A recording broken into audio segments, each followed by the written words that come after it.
एक ऐसी बस्ती जिनके लिए मौत सिर्फ एक कहानी थी, जिनके शहर की दीवारें लोहे जैसी मजबूत और दरवाजे ऊंचे थे, जहां दौलत का दरिया बहता था और तकब्बुर, गुरूर उनकी रगों में दौड़ता था। वो कहते, ये शहर, ये मजबूत आबादी हमारी ताकत की निशानी है। फिर एक दिन अचानक न कोई फौज का हमला, न कोई सैलाब, सिर्फ एक दहशतनाक चीख, और पूरी की पूरी सल्तनत एक पल में बुझी हुई राख बन गई। ये वो वाकया है जिसका जिक्र अल्लाह ने सूरह यासीन में कयामत तक के लोगों के लिए निशानी बनाकर किया। ये है असहाब अल करिया का सफर, हिदायत के इनकार से हलाकत की गहराई तक। मुफस्सिरीन के नजदीक ये वाकया अंताकिया शहर में हजरत ईसा अलैहिस्सलाम के बाद पेश आया। ये बस्ती कोई आम जगह नहीं थी। यहाँ के लोग हुनरमंद थे, खुशहाली थी, लेकिन दिलों में कुफ्र का अंधेरा था। अल्लाह ने उनकी हिदायत के लिए एक नहीं, दो नहीं, बल्कि 3 रसूल भेजे, जिनके नाम कुरान में वाज़ेह तौर पर जिक्र नहीं किए गए। कुरान सूरह यासीन के जरिए गवाही देता है, जब हमने उनकी तरफ 2 रसूल भेजे तो उन्होंने दोनों को झुठलाया। अल्लाह ने कुछ नाजिल नहीं किया, तुम सिर्फ और सिर्फ झूठ बोलते हो। फिर हमने तीसरे से उन्हें ताकत दी। उन नबियों ने कहा, ऐ लोगो, उस अल्लाह की इबादत करो जिसने तुम्हें पैदा किया। मगर जब दिलों पर कुफ्र की मुहर लग जाए तो हर दलील बोझ लगती है। कौम भड़क उठी, हमने तुम्हें अपने लिए मनहूस पाया है। अगर तुम खामोश न हुए तो पत्थर तुम्हारा मुकद्दर बनेगी। जब पूरी बस्ती अल्लाह के नबियों के कत्ल की साजिश कर रही थी, तब शहर के दूर दराज कोने से एक शख्स दौड़ता हुआ आया जो ईमान ले आया था।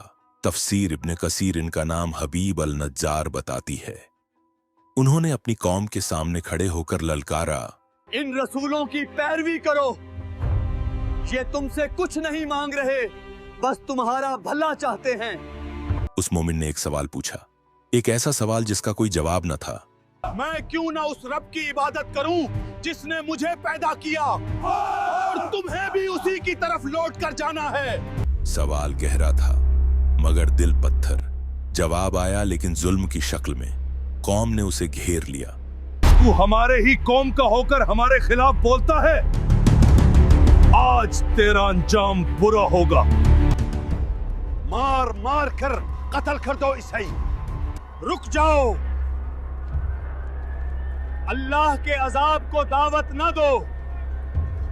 उन जालिमों ने हक की आवाज सुनने के बजाय उन पर हमला कर दिया और मार मार कर शहीद कर दिया। कुरान बताता है कि जब वो शहीद हुए तो अल्लाह ने उन्हें जन्नत का नजारा दिखाया। मगर उनकी सीरत देखिए, जन्नत में दाखिल होते वक्त भी वो अपनी कौम का भला सोच रहे थे। उन्होंने कहा, काश मेरी कौम जान लेती कि मेरे रब ने मुझे बख्श दिया है। हबीब की शहादत के बाद अल्लाह का सब्र खत्म हुआ। नबियों को शहर से निकलने का हुक्म हुआ। बस्ती वाले अब भी अपने महलों में बैठे हंस रहे थे। कहाँ है वो अजाब जिसका तुम डर सुनाते थे? देखो, हमारी दीवारें आज भी खड़ी हैं, हमारी दौलत आज भी महफूज है। अल्लाह के नबी ने आखिरी बार पलट कर देखा और कहा, अल्लाह जब पकड़ता है तो वजह बड़ी नहीं होती, सिर्फ उसका एक हुक्म काफी होता है। मगर उनके चेहरों पर सिर्फ घमंड था। उन्हें नहीं मालूम था कि उनकी सांसें अब चंद लम्हों की मेहमान हैं। अल्लाह फरमाता है, और हमने उन पर आसमान से कोई फौज नहीं उतारी। वो दोपहर का वक्त था। अचानक फजा में एक दहशतनाक लम्हा पैदा हुआ। मुशरिकीन परेशान होकर आसमान की तरफ देखते रहे। ये क्या हो रहा है? हम खत्म होने वाले हैं, भागो! जमीन फट रही है, मदद! खुदा के लिए मदद करो! अचानक एक दहशतनाक चीख पूरी बस्ती पर तारी हो गई। ये कोई मामूली आवाज नहीं थी।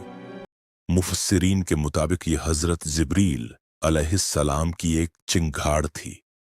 एक ऐसी चिंगाड़ जिसने बस्ती की बुनियादों को हिलाकर रख दिया।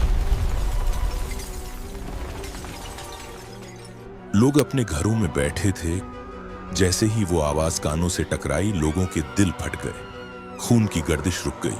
ना कोई छुप सका, ना कोई भाग सका। उनके जिस्म वहीं के वहीं ढेर हो गए। कुरान के अल्फाज हैं, वो बस एक सख्त चिंगाड़ थी तो अचानक वो सब बुझ कर रह गए। जो शहर जन्नत जैसा लगता था वो अब एक कब्रिस्तान बन चुका था। ऊंची इमारतें खामोश थीं, रौनकें राख में मिल चुकी थीं। ये सज्जा क्यों थी?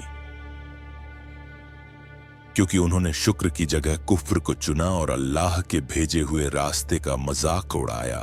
असह्याबल करिया का ये वाकया हमें सिखाता है कि अल्लाह की दी हुई नेमतों पर कभी गरूर मत करना।